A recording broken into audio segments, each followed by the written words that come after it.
The morning sun shone brightly over the busy airport as hundreds of passengers rushed through the terminals. Some people moved quickly with their luggage while others stood confused, looking at the departure boards at Gate 12. A long line of travelers waited patiently to board Flight 447, a first-class service heading to Miami. Among these passengers stood a man named Marcus Webb. He was a successful businessman in his mid-50s, wearing an expensive dark blue suit and a gold watch that cost more than most people's cars. His shoes were polished so perfectly that you could almost see your reflection in them. Marcus carried himself with the confidence of someone who believed he was better than everyone around him. He had made millions in real estate and finance, and he never let anyone forget it. As Marcus stood in line, he kept checking his phone and looking at his watch. He seemed impatient, as if waiting with ordinary people was beneath him. He wore dark sunglasses even though he was inside the airport, and he spoke loudly on his phone about his important business deals. Other passengers glanced at him, some rolling their eyes. Finally, the gate agent announced that first-class passengers could begin boarding. Marcus immediately stepped forward, pushing gently past an elderly woman and a young family. He didn't say excuse me or apologize. He simply moved through the crowd as if everyone should step aside for him. When he reached the gate, he waved his ticket in the air before the agent could even ask for it. "First class," he said proudly. "I'm in seat 2A. The best seat on this entire plane." The gate agent, a tired-looking woman named Sarah, simply nodded and scanned his ticket. She had seen many passengers like Marcus before, people who thought their money made them superior to everyone else. She handed back his ticket with a professional smile. As Marcus walked down the jet bridge toward the plane, he continued his phone call, speaking loudly about stock prices and property investments. He wanted everyone around him to know how important and successful he was. He barely noticed the flight attendants who greeted him warmly as he entered the aircraft. Inside the plane, Marcus made his way toward the front, where the first-class cabin was located. Seat 2A was a window seat, considered the most desirable spot in first class. He had specifically paid extra for this seat because it gave him the best view and made him feel important. He loved sitting there because he could look down at the regular passengers boarding from above. It made him feel powerful. As Marcus approached his seat, he noticed something unexpected. A woman was already sitting in it. She was a black businesswoman, dressed in a neat burgundy blazer and professional attire. She sat calmly in seat 2A, looking out the window with a peaceful expression. On her lap lay a leather portfolio and she wore reading glasses. Marcus stopped in his tracks, his face turned red. He couldn't believe what he was seeing.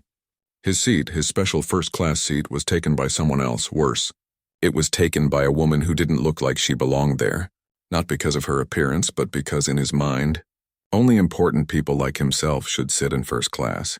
He walked closer to the woman and cleared his throat loudly. She didn't look up immediately. She seemed focused on something outside the window. Marcus felt ignored, which made his anger grow even more. "Excuse me," he said sharply, his voice dripping with irritation. "That's my seat." The woman turned slowly and looked at him with calm, intelligent eyes. "I don't think so," she replied politely. "This is my seat?" "According to my ticket," Marcus's face grew darker. "I paid extra for this seat," he said loudly, making sure other passengers could hear him. "I'm a very important businessman, and I need this specific seat." The woman remained completely calm. She didn't argue or raise her voice. She simply smiled slightly and said, "Let me check my ticket again." She looked at her ticket, then looked at the seat number above her. It matched perfectly. 2A, her seat. Other passengers began to notice the confrontation. Some pulled out their phones, sensing that something interesting was about to happen. The flight attendant stood nearby watching carefully. They had received training for situations like this, but they waited to see how it would develop. Marcus was absolutely furious now. He couldn't believe that this woman would dare to challenge him. He didn't know who she was. He had no idea that the calm, composed woman sitting in seat 2A was actually the founder and owner of the entire airline. He was about to learn a very important lesson about judging people by their appearance. The tension in the first-class cabin grew thicker with every passing second. Marcus Webb stood in the aisle, his face turning from red to purple with anger. He couldn't accept that a woman he didn't know would refuse to move from his seat. In his mind, money and importance should have given him the power to demand anything. "Look," Marcus said, his voice becoming even louder. "I don't know who you are, but I paid a premium price for this seat. I'm a businessman, a very successful one, and I have important meetings to attend in Miami. I need this seat, so please, just move to another one." The woman remained seated, completely unfazed by his outburst. She took off her reading glasses slowly and looked up at him with an expression of genuine curiosity, as if she were studying an interesting animal in a zoo. Her calm demeanor only made Marcus angrier. "I have a ticket for this seat," she said quietly, her voice smooth and steady. "Just like you do. The difference is that my ticket is correct, and apparently, there has been a mistake with yours." Other passengers in the cabin began to whisper among themselves. Some held their phones up, recording the drama unfolding before them. A young couple in the row behind Marcus nudged each other and exchanged knowing glances. An elderly man shook his head disapprovingly at Marcus's behavior. A flight attendant named Jennifer approached the scene. "Trying to maintain professionalism despite the awkwardness, sir. Perhaps we can help you find another seat," Jennifer said politely to Marcus. "We have several excellent options available in first class." "I don't want another seat," Marcus snapped, turning his anger toward the flight attendant. "I want my seat 2A, that's what I paid for. That's what I deserve." The woman in seat 2A smiled slightly. "Sir, I think you need to understand something," she said calmly. "Everyone on this plane paid for their seats. Everyone deserves respect, regardless of how much money they spent." This comment hit Marcus like a slap. He opened his mouth to respond, but no words came out. He had never been spoken to this way before. People usually backed down when he threw his weight around. They usually apologized and stepped aside. But this woman was different. She didn't seem intimidated by him at all. "Do you know who I am?" Marcus demanded, his voice dripping with arrogance. "I'm Marcus Webb. I own several real estate companies. I have connections with powerful people. I could buy and sell you 10 times over." The woman nodded thoughtfully, as if considering his words. "That's very impressive," she said. "But it doesn't give you the right to treat people poorly. Wealth and power don't excuse bad behavior." Now several passengers were openly recording. The situation had become entertaining in a strange way. Some people felt sympathy for the woman. Others thought Marcus was simply trying to protect what he believed was rightfully his. The airline crew was beginning to look uncomfortable. This was turning into something more serious than a simple seating dispute. Jennifer called over her radio for the lead flight attendant. A man named Robert arrived quickly. He assessed the situation with experienced eyes. He had dealt with difficult passengers before, but something about this particular conflict seemed different. The woman's composure was remarkable. She showed no anger, no frustration. "Just quiet confidence, sir," Robert said to Marcus. "I need to ask you to move to another seat. We cannot delay the flight because of a seating issue. We have a schedule to maintain." Marcus looked at Robert with disbelief. "Are you seriously taking her side?" he shouted. "This is absolutely ridiculous. I demand to speak to the captain. I want to know how this airline allows passengers to take seats that don't belong to them." The woman in seat 2A stood up gracefully. She smoothed down her blazer and looked directly at Marcus. Her eyes were calm but powerful, as if she carried a secret knowledge that gave her strength. "Actually," she said quietly, "I think it's time you spoke to the captain. I think it's time you spoke to management, in fact. I think it's time you understood exactly what's happening here." She reached into her portfolio and pulled out a document. She handed it to Robert, who read it carefully. His eyes widened. His expression changed completely. He looked at the woman with new understanding, then looked back at Marcus with something that resembled pity. "Sir," Robert said slowly to Marcus, "I think we need to find you a different seat." Immediately, Marcus felt confused and frustrated. "Why?" he demanded. "What's going on?" "Who is this woman anyway?" Robert didn't answer immediately. Instead, he gestured toward the woman, inviting her to speak. She smiled gently at Marcus, a smile that held no malice, only wisdom. "My name is Dr. Amelia Richardson," she said, "and I think you should know that I'm the owner of this airline. Welcome aboard my plane, sir." The words hung in the air like a bomb that had just exploded. Everyone in the first-class cabin froze. Some passengers stopped mid-breath. Others lowered their phones slowly. The flight attendants exchanged shocked glances. Marcus Webb's face turned completely pale, as if all the blood had drained from it in an instant. You're the owner?" Marcus whispered, his voice barely audible. His confidence had vanished, replaced by something that looked like fear. Dr. Amelia Richardson stood tall and composed. She didn't show any anger or satisfaction at his shock. Instead, she simply nodded and gestured for him to sit down. "Yes, I am," she said calmly. "I founded this airline 15 years ago. Built it from nothing into one of the most respected carriers in the country. Now, would you like to hear my story?" Marcus sat down heavily in the nearest empty seat. His expensive suit suddenly felt too tight. His golden watch seemed to weigh 1,000 pounds on his wrist. He had never experienced anything like this before. In his world, money and power always won. But standing in front of him was proof that he had been completely wrong. Dr. Richardson remained standing, commanding the attention of everyone around her. "I grew up in a poor neighborhood," she began, her voice strong and clear. "My parents worked hard, but we never had much money. I was told many times that people like me couldn't become successful. People looked at my skin color and my background and decided I didn't deserve opportunities. But I didn't listen to them," she paused, looking directly at Marcus. "I worked my way through college. I studied business and aviation. I saved every penny I earned.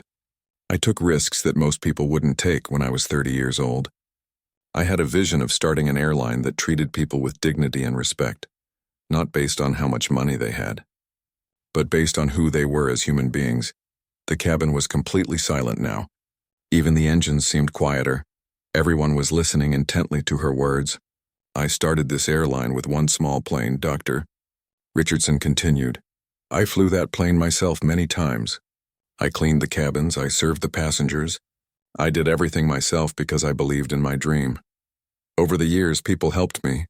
People who believed in me. People who saw my vision. We grew slowly but steadily. Today we have 50 planes, and we operate in 20 countries," she smiled gently. "But through all of this success, I never forgot where I came from. I never forgot what it felt like to be looked down upon because of my appearance or my background. That's why I built this airline on principles of equality and respect." Marcus listened, feeling smaller with every word. He realized that his arrogance and his assumptions had blinded him. He had looked at this woman and seen only what he expected to see. He had judged her based on nothing but his own prejudices. "You know what the saddest part is?" Dr. Richardson asked, addressing not just Marcus but all the passengers around them. "The saddest part is that we still live in a world where people make assumptions based on appearance, where someone like this gentleman assumed that I couldn't possibly own anything valuable because of how I look, where success is measured only in dollars, not in character." Robert, the lead flight attendant, stood nearby with a notebook ready to help if needed. The other passengers watched this scene unfold like a movie. Some felt anger toward Marcus. Others felt pity. A few felt inspired by Dr. Richardson's words. "I'm not telling you this story to humiliate you, Doctor," Richardson said to Marcus, her tone softening slightly. "I'm telling you because I hope you'll learn something from this experience. Money and success mean nothing if you treat people poorly along the way.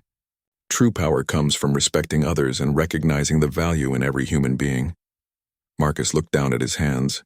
Shame washing over him, he wanted to apologize. But the words felt stuck in his throat. His entire worldview was crumbling around him. "I want you to know something else," Dr. Richardson added. "You'll spend the rest of this flight in seat 2C. It's still an excellent seat in first class. You'll be served the same quality meal as everyone else, treated with the same respect as everyone else, and I hope that during this flight, you'll have time to think about the way you treated me and the way you treat other people." She turned to address the entire cabin. "I want to apologize to all of you for this disruption, but I also want to thank you for witnessing this moment. I hope it reminds you that judging people based on their appearance is never acceptable, that kindness and respect are more valuable than money, and that everyone deserves to be treated with dignity." As Dr. Richardson returned to her seat, passengers began to applaud quietly. Some passengers even looked at Marcus with expressions of disapproval. Marcus sat in his new seat feeling completely defeated and learned the most important lesson of his life. The announcement came through the cabin speakers that all passengers were now boarded and the flight was ready for departure. Dr. Amelia Richardson sat peacefully in seat 2A. Gazing out the window at the tarmac below, Marcus Webb sat rigidly in seat 2C, unable to relax or enjoy the comfort of first class. His mind was still processing everything that had happened. His pride was bruised, his ego deflated, and his perspective on life was beginning to shift. As the plane began to taxi toward the runway, The flight attendants moved through the cabin with practiced efficiency. Jennifer and Robert made sure every passenger was comfortable. They checked seatbelts, offered blankets and pillows, and took drink orders. When Jennifer reached Marcus, she noticed his uncomfortable expression. She didn't show any judgment, only professionalism. "Can I get you something to drink, sir?"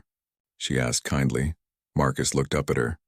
"Water, please," he said quietly, his voice lacking the arrogance it had held just minutes before. Jennifer nodded and moved forward. When she reached Dr. Richardson, she greeted her warmly. "Dr. Richardson, it's wonderful to see you on the flight. Can I get you anything?" "Just some tea, thank you." "Doctor," Richardson replied with a genuine smile. "And Jennifer? I noticed you handled that situation very professionally. I appreciate the way you treated both passengers with respect." Jennifer blushed slightly. "Thank you, Dr. Richardson. That means a lot coming from you." As the plane accelerated down the runway and lifted into the sky, Marcus felt the familiar sensation of takeoff, but nothing felt familiar anymore. His entire understanding of the world had been shaken.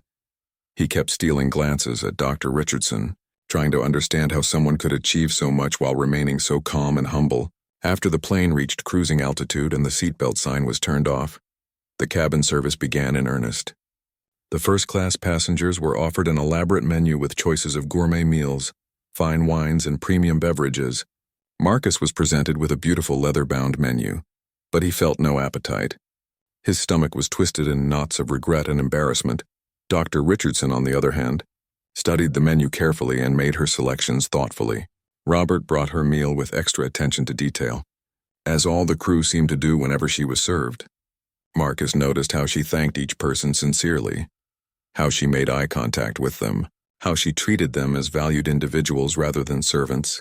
A passenger across the aisle, an older woman named Margaret, leaned over toward Dr. Richardson.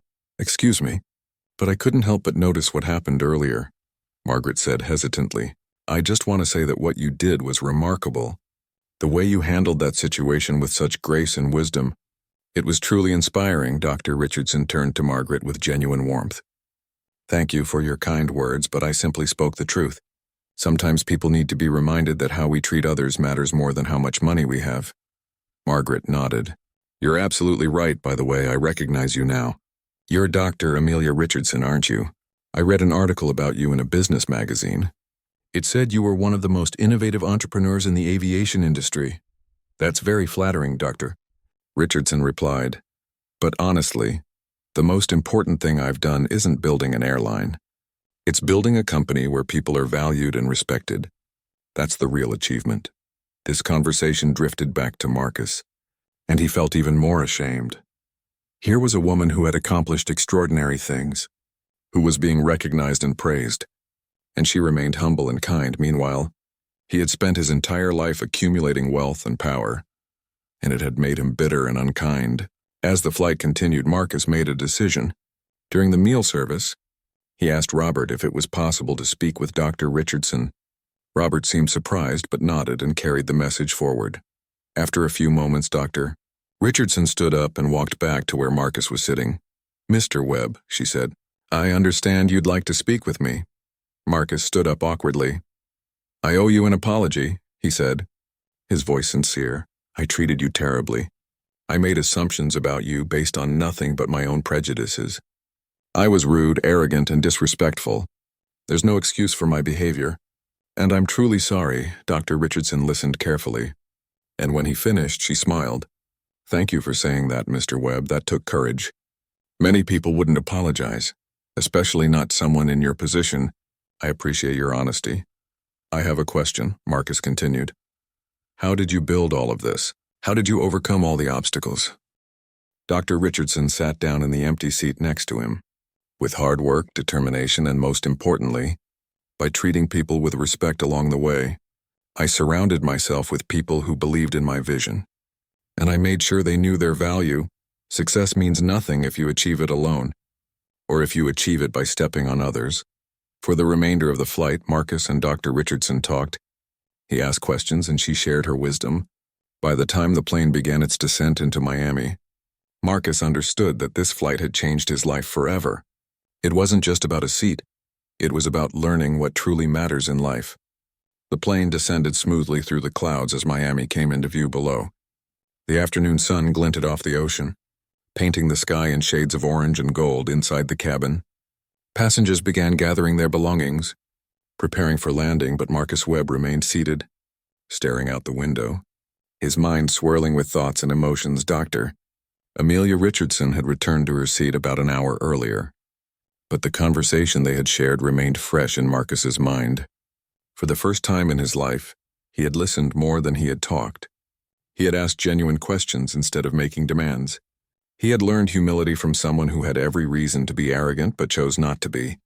As the plane touched down on the runway with a smooth landing, passengers applauded softly, a tradition some travelers followed after a good flight. Robert made the final announcements about deplaning procedures and thanked everyone for flying with the airline. He specifically thanked Dr. Richardson for being on board, drawing knowing smiles from those who had witnessed the morning's drama. The plane taxied to the gate and came to a complete stop. Passengers began standing and retrieving their luggage from the overhead compartments. Marcus watched as Dr. Richardson stood gracefully, smoothed her blazer and prepared to exit. Several passengers thanked her as she walked past, some shaking her hand, others simply nodding with respect. When Marcus stood to leave, he felt the weight of his own exhaustion. Not physical exhaustion, but emotional exhaustion. The kind that comes from having your beliefs challenged and your perspective shifted in just a few hours. He gathered his expensive leather briefcase and followed the crowd toward the exit. At the jet bridge, airport staff and airline employees stood ready to assist departing passengers. Marcus noticed something unusual. Several members of the airline's management team were there, greeting Dr. Richardson as she exited. They seemed eager to see her, and she greeted them warmly, shaking hands and asking about their families. There was genuine affection in these interactions, not the cold professionalism Marcus usually witnessed in business settings. As Marcus walked past them toward the terminal, one of the managers, a woman named Sandra, suddenly stopped him. "Excuse me, sir," she said. "Aren't you Marcus Webb, the real estate developer?" Marcus was surprised to be recognized. "Yes, I am," he replied. "I thought so," Sandra said. "Dr. Richardson mentioned you to us. She said you might be interested in learning more about our company culture and how we operate differently from other airlines. She asked if we would be willing to show you around our headquarters when you have time." Marcus was stunned. Even after his behavior, Dr. Richardson was extending an olive branch, offering him an opportunity to learn and grow. "That's very kind of her," he said. "I would appreciate that very much." Sandra handed him a business card. "Call me next week. We'd be happy to show you what we do." Marcus walked through the Miami airport feeling like a different person than he had been that morning. The usual rush of traveling through an airport, the noise, the crowds, the sense of importance people carried with their luggage and their phones. All of it seemed different now, less impressive, less meaningful. He retrieved his rental car and drove to his hotel. The Miami skyline stretched before him, glittering in the afternoon light. Hotels, office buildings, and luxury condos rose into the sky, monuments to wealth and success. But as he looked at them, Marcus realized that none of these structures represented true accomplishment, not in the way that Dr. Richardson's airline represented accomplishment. Her achievement was measured not just in profits, but in the lives she had touched and the people she had inspired. That evening, in his hotel room, Marcus did something he hadn't done in years. He searched for information about Dr. Amelia Richardson online.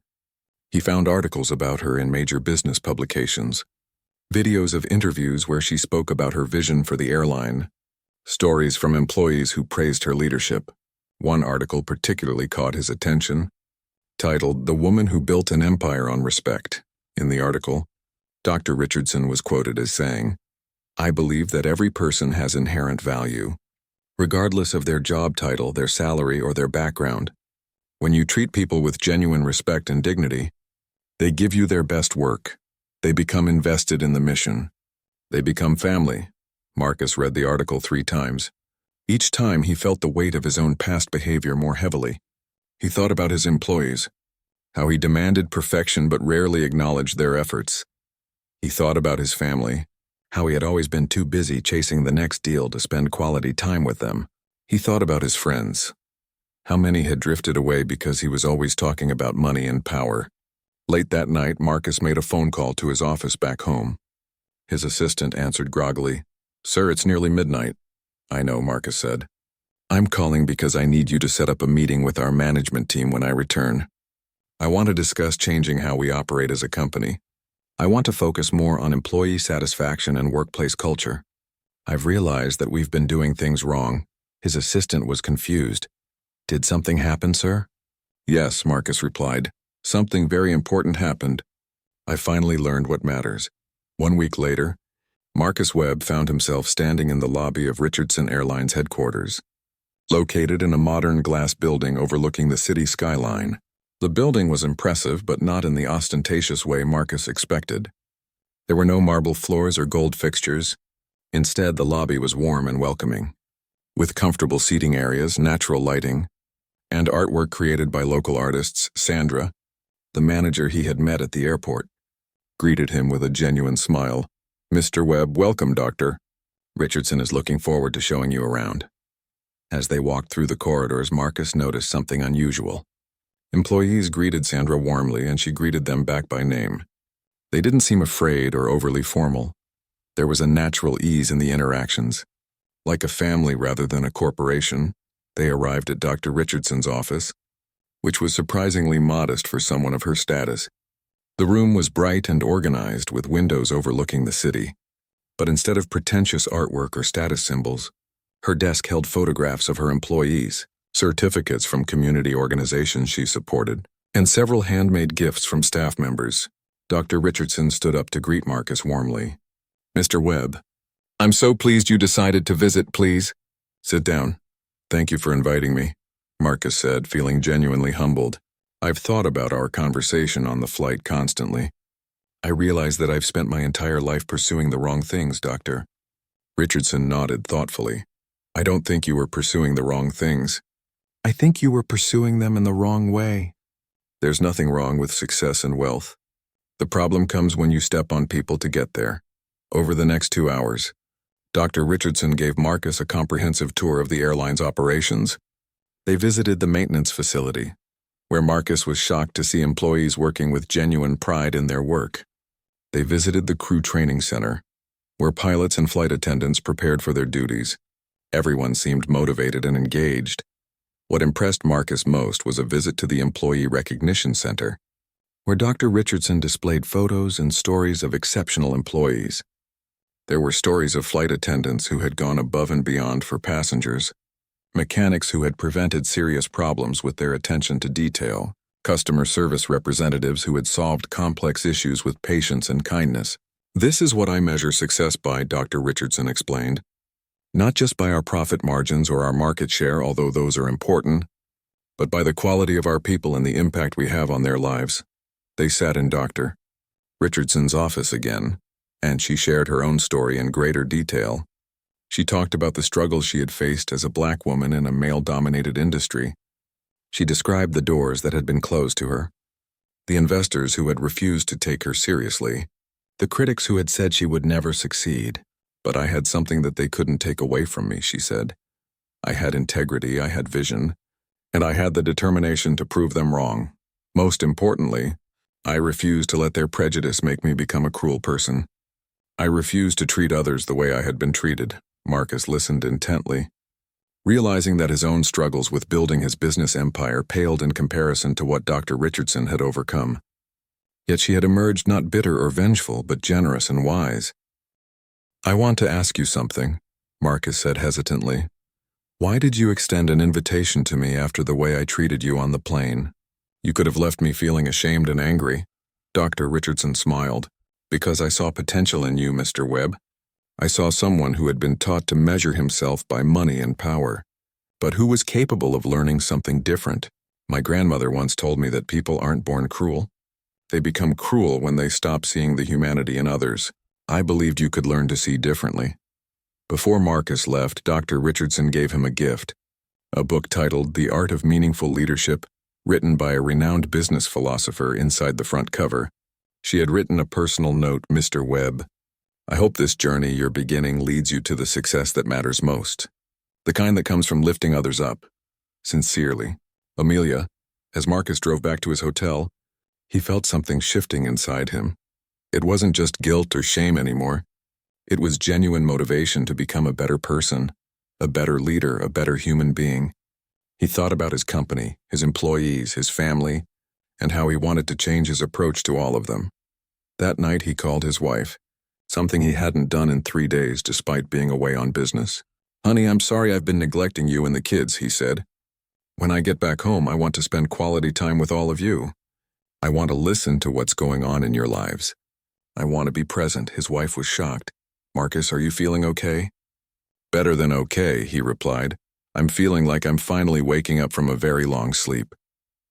Marcus Webb returned to his hometown with a completely different mindset than when he had left.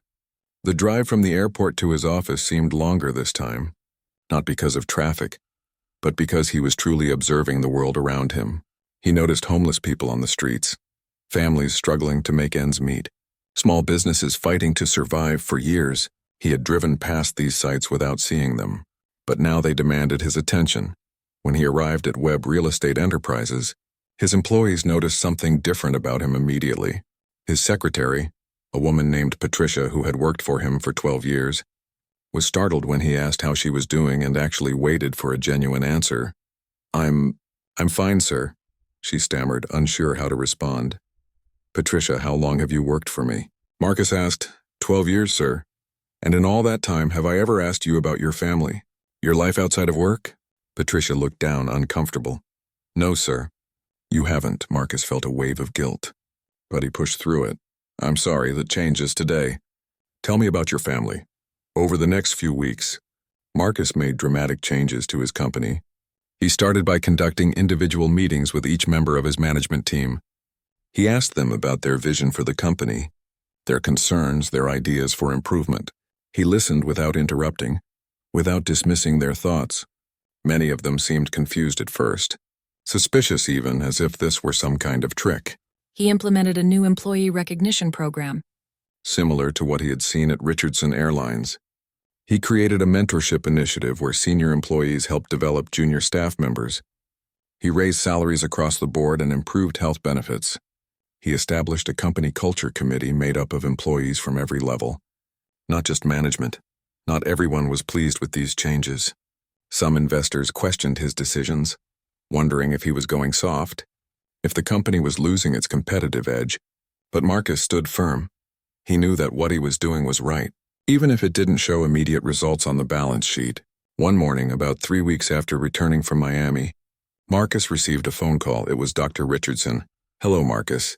I heard some interesting things about changes you're making at your company," she said warmly. "How did you hear that?" Marcus asked, genuinely surprised. "I have friends in the business community. Word travels. I'm very proud of you. You're not just talking about change. You're actually making it happen." "I wanted to thank you," Marcus said. "Your visit to your headquarters changed my perspective on everything. I'm still learning, and I'm sure I'll make mistakes, but I'm committed to being a better leader." "That's wonderful." "Marcus, I'm calling for another reason too. We're hosting a conference on ethical leadership next month. I'd like you to be one of the speakers. I want you to share your story, the arrogance, the confrontation on the plane, and your transformation. I think many business leaders need to hear it." Marcus was hesitant at first. The idea of publicly admitting his mistakes and his growth seemed vulnerable. But he knew it was the right thing to do. "I'll do it," he said. "Thank you for the opportunity." The conference took place on a Saturday in a large convention center. Hundreds of business leaders, entrepreneurs, and executives filled the auditorium. When Marcus took the stage, he felt nervous, but as he began to speak, the nervousness faded. He told the story of Flight 447, of his arrogance and disrespect, of his shock at discovering Dr. Richardson's identity. He spoke honestly about his shame and his initial resistance to change. He described his visit to the airline headquarters and how it had transformed his thinking. "I spent 30 years building a successful business," Marcus told the audience. "But in doing so, I forgot the most important thing. I forgot that business is about people, not just profit. I forgot that true wealth is measured not in dollars, but in the positive impact you have on others' lives." He talked about the changes he had made to his company, the resistance he had faced, the slow but steady improvement in employee morale and productivity. He shared stories of employees who had flourished under the new culture, who had developed new skills and confidence. "I'm not saying that becoming a compassionate leader means you can't be successful financially," Marcus emphasized. What I am saying is that financial success without integrity and respect is hollow. It means nothing in the end. The audience listened intently. Many took notes, some had tears in their eyes. When Marcus finished his speech, the applause was immediate and thunderous. After the speech, numerous business leaders approached him, wanting to discuss how they could implement similar changes in their own companies. Some admitted they had been like Marcus, so focused on profit that they had lost sight of their employees' humanity. Dr. Richardson approached him afterward with a proud smile. "You did wonderfully, Marcus. You've become exactly what I thought you could be. Someone who uses his success to lift others up." "I couldn't have done this without you," Marcus replied. "You saw potential in me when I was at my worst. You gave me a chance to become better." That evening, Marcus returned home and had dinner with his wife and children. For the first time in years, he put his phone away and gave them his complete attention. He listened to his daughter's stories about school, helped his son with homework, held his wife's hand, and felt a peace he had never known before. 1 year had passed since that fateful flight on Richardson Airlines. Marcus Webb stood in his office, looking at a framed photograph on his desk. It showed him and Dr. Amelia Richardson at the leadership conference, both smiling genuinely in the background. You could see the audience applauding. It was a moment that represented his complete transformation. Webb Real Estate Enterprises had undergone a remarkable change. The company's financial performance had actually improved. Contrary to what the skeptics had predicted, productivity was up. Employee turnover had decreased significantly, and client satisfaction scores had reached all-time highs, but more importantly, the workplace had become a place where people wanted to be, where they felt valued and respected. Marcus received a phone call from Patricia, his longtime secretary. "Sir, I wanted to let you know that I've decided to pursue my MBA. I'm going back to school and I wanted to thank you. Your investment in employee development gave me the courage to do this." Marcus felt genuine joy hearing this news. "Patricia, that's wonderful. The company will support your education. Take the time you need, and know that there will be a place for you here when you finish." Stories like Patricia's had become common at Webb Real Estate. Employees were taking on new challenges, developing new skills and growing as individuals. The company had become known not just for its real estate projects, but for its commitment to employee well-being and development. Marcus had also made significant changes in his personal life. He attended his children's school events regularly. He had taken up reading, inspired by the book Dr. Richardson had given him. He had joined a community service organization dedicated to helping underprivileged youth. He had reconnected with old friends and repaired relationships that had been damaged by his previous arrogance. His marriage had been revitalized. His wife, Catherine, had noticed the changes immediately. "I feel like I'm married to a different man," she told him one evening. "A better man. I am a different man," Marcus replied. "And it's all because of a woman on an airplane who had the courage to teach me a lesson I desperately needed to learn." One afternoon, Dr. Richardson visited Marcus's office. It was an unannounced visit, and Marcus was delighted to see her. They sat in his office, and she brought him up to date on the airline's expansion plans. "We're opening 3 new routes next year," she explained. "And I wanted to ask if you'd be interested in a consulting position. We're planning to build a new terminal at the Miami airport, and I'd like your expertise, but more importantly, I'd like your vision for how we can create a facility that reflects our values of respect and equality." "I would be honored," Marcus said without hesitation. "I knew you would be," Dr. Richardson smiled. "Marcus, I want you to know that I'm very proud of the man you've become, what you've done with your company, the example you're setting for other business leaders. It matters more than you know." "I have a question for you," Marcus said. "Do you ever regret being kind to me on that flight? Do you ever wish you had responded with anger to my disrespect?" Dr. Richardson thought for a moment. "Never, Marcus. Anger would have felt good in the moment, but it wouldn't have changed anything by responding with dignity and grace. I gave you the opportunity to see yourself clearly. Sometimes people need a mirror held up to them, not a weapon thrown at them." As the months progressed, the story of Marcus's transformation began to spread throughout the business community. He was invited to speak at business schools, to mentor young entrepreneurs, to contribute articles to business publications, but more importantly, he was seeing tangible results from his changed perspective. The real estate projects his company developed began to reflect his new values. They built affordable housing units in addition to luxury developments.